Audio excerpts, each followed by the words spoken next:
আচলতে যোৰহাটবাসীৰ আৱেগ যোৰহাটৰে নহয় অসমৰ আৱেগ আৰু যোৰহাটৰ সন্তান যোৰহাটৰ গৌৰৱ জুবিনদাৰ যি আকস্মিক মৃত্যু সকলো ভাগি পৰিছে আচলতে বাকস্তব্ধ কোনো একো ক'ব নোৱাৰা অৱস্থা।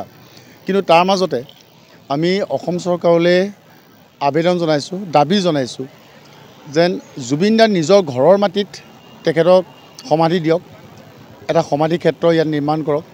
আৰু আমি CM ছাৰলৈ সেয়া অনুৰোধ জনাইছোঁ। লগতে আমাৰ বৰুৱা চাৰিআলিৰ পৰা ভোগদৈ দলঙলৈকে যিখন অভাৰব্ৰিজ হৈ আছে সেইখন জুবিন গাৰ্গ সেতু নামেৰে নামাকৰণ কৰক, আমি সেই দাবী জনাইছোঁ যোৰহাটবাসীয়ে। আৰু আমি সকলো যোৰহাটবাসী ৰাইজক আজি 3 বজাত যোৰহাট ষ্টেডিয়ামলৈ ওলাই আহিবলৈ অনুৰোধ জনাইছোঁ, যাতে আমি সকলো লগ হৈ আমি মুখ্যমন্ত্ৰী মহোদয়লৈ আমি আবেদন জনাব পাৰোঁ, দাবী জনাব পাৰোঁ, সজোৰে আমি দাবী জনাব পাৰোঁ যাতে জুবিন দাক আমাৰ যোৰহাটলৈ লৈ আনক, যোৰহাটত সমাধি দিয়ক। আৰু যোৰহাটৰ বৰুৱা চাৰিআলিৰ পৰা ভোগদৈ মুখলৈকে যিখন অভাৰব্ৰিজ হৈ আছে, উৰণ সেতু হৈ আছে, সেই উৰণ সেতুখনৰ নাম জুবিন গাৰ্গ উৰণ সেতু নামাকৰণ কৰক। ক'ব লাগিব আমি যোৰহাটীয়া হিচাপে আমি ক'ব লাগিব সমগ্ৰ যোৰহাটবাসীৰ ফালৰ পৰা মই মোৰ ব্যক্তিগত মতামত মই দাঙি ধৰিছোঁ। কথা হ'ল যোৰহাট ল'ৰালি কালটো জুবিনে ইয়াতে পাৰ কৰিলে। জগন্নাথ বৰুৱা মহাবিদ্যালয়ৰ এটা সময়ৰ ছাত্ৰ আছিল, গতিকে যোৰহাটত বিভিন্ন ধৰণৰ স্মৃতি জড়িত হৈ আছে। আৰু সেয়েহে জুবিনৰ নচৰদে শেষ আমি ইয়াতে শেষকৃত্য সম্পন্ন কৰাটো বিচাৰিছোঁ যোৰহাটীয়া হিচাপে।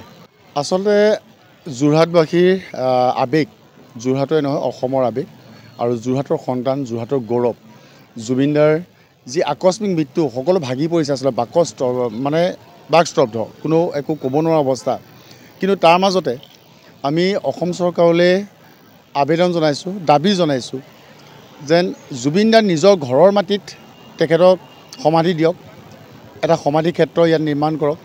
আৰু আমি CM ছাৰলৈ সেয়া অনুৰোধ জনাইছোঁ। লগতে আমাৰ বৰুৱা চাৰিআলিৰ পৰা ভোগদৈ দলঙলৈকে যিখন অভাৰব্ৰিজ হৈ আছে সেইখন জুবিন গাৰ্গ সেতু নামেৰে নামাকৰণ কৰক, আমি সেই দাবী জনাইছোঁ যোৰহাটবাসীয়ে।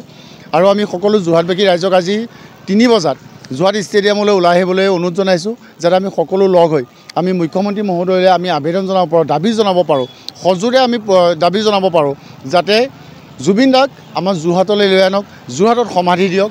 আৰু যোৰহাটৰ বৰুৱা চাৰিআলিৰ পৰা ভোগদৈ মুখলৈকে যিখন অভাৰব্ৰিজ হৈ আছে, উৰণ সেতু হৈ আছে, সেই উৰণ সেতুখনৰ নাম জুবিন গাৰ্গ উৰণ সেতু নামাকৰণ কৰক। ক'ব লাগিব আমি যোৰহাটীয়া হিচাপে আমি ক'ব লাগিব সমগ্ৰ যোৰহাটবাসীৰ ফালৰ পৰা মই মোৰ ব্যক্তিগত মতামত মই দাঙি ধৰিছোঁ।